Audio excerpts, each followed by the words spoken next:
This is Troy with StayOnTheCourt.com, going through practice number 7 for my 5th grade team.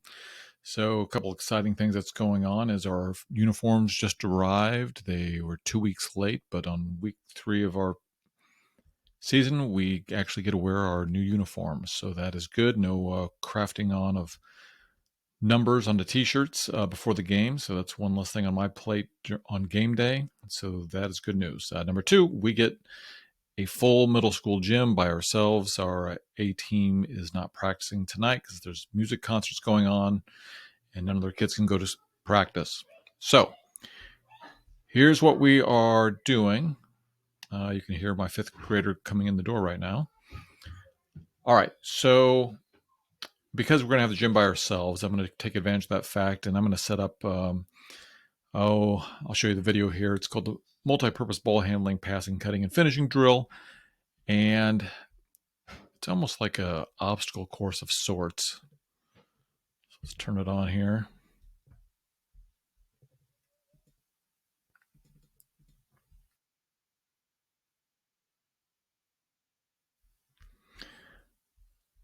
All right, we'll fast forward.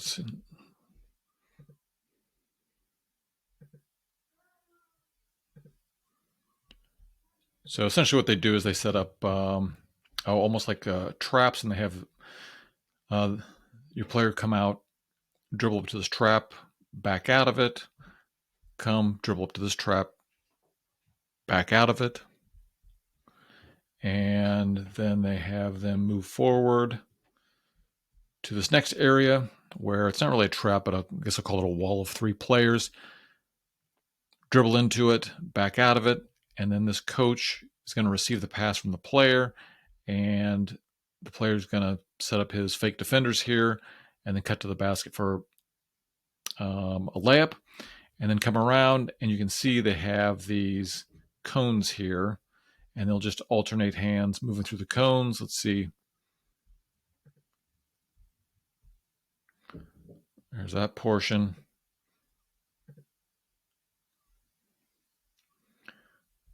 Then they dribble through, and then he's got another piece. Now I've got another practice plan that has the same drill in it with some diagrams.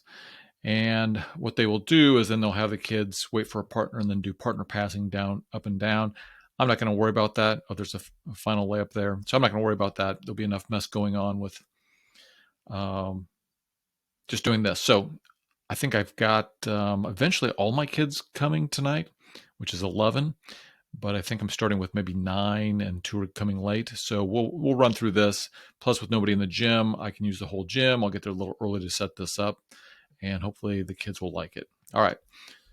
So in reserve, I'm keeping the cones drill and the read and react drill. I don't know if we're going to do those tonight or not, but I always kind of keep them on the plan as a reserve, depending on how many kids we have. They're just kind of my go-to drills.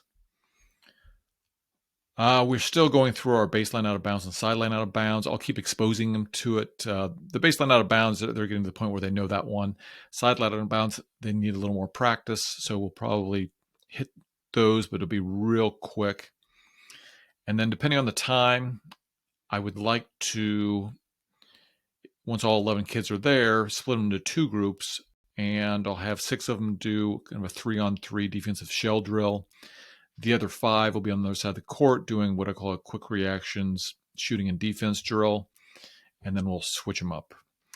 Eventually, then I'd like to shift into a 5-man shell drill. If I only have 10 kids, that'll be perfect. If I've got 11, it's a little messy because you've got to shift one kid in and out.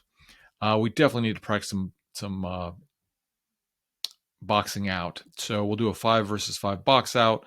I'll have the defending team kind of do a circle around the hoop. And actually, I'll just show you the video here.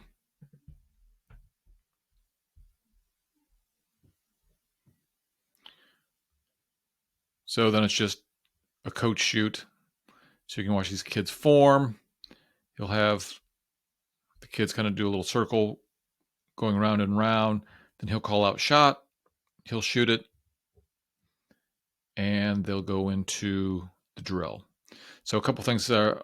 I'll be emphasizing is, depending on where they are on the court, if you're outside the key, which they probably shouldn't be in this drill, it's just, a quick tag and turn.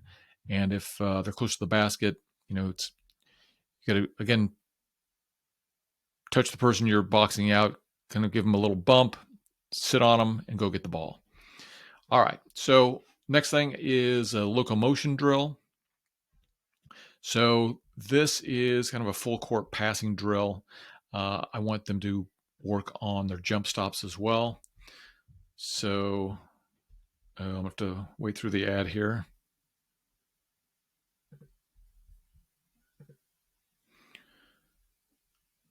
So you can see how the setup is here. So you get somebody under the basket. Well, he sets this up a little bit differently. So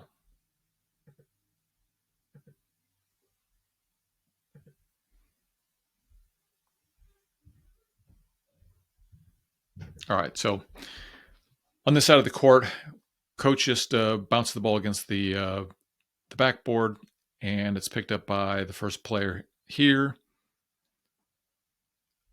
They pass out, kind of like an outlet pass here. What I want is for this person to, do almost like a V cut, come back in, catch the ball with a 2-foot jump stop, and then pivot. Then I will likely let them take 2 dribbles, pitch it out to the group over here. Same thing.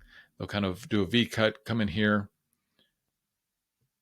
catch the ball with a 2-foot jump stop, and then they will pitch it to the line over here, which will go for the layup.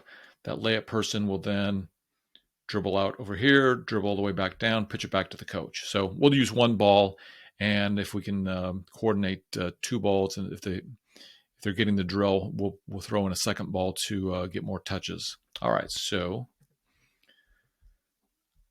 then I want to do, just since we've got the full court, I should have at least 10 kids, so I can field, a full scrimmage with 5-on-5, and just walk through a lot of scrimmage type scenarios. So I will probably, let them play, but I'll, instruct them that they can only dribble twice in the back court.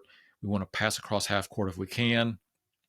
Then I'll do a combination of having the kids, do pressure defense where they're pressuring past the 3-point line with the expectation that the offense should be back cutting. And then I'll have the defense pull it back inside the 3-point line where the kids should just be doing more pass and cuts. So if we can get to a simple press break, I don't think this weekend we'll have anybody pressing us, but we're entering a tournament with some higher level teams in 2 weeks, and I do want to go over a simple press break.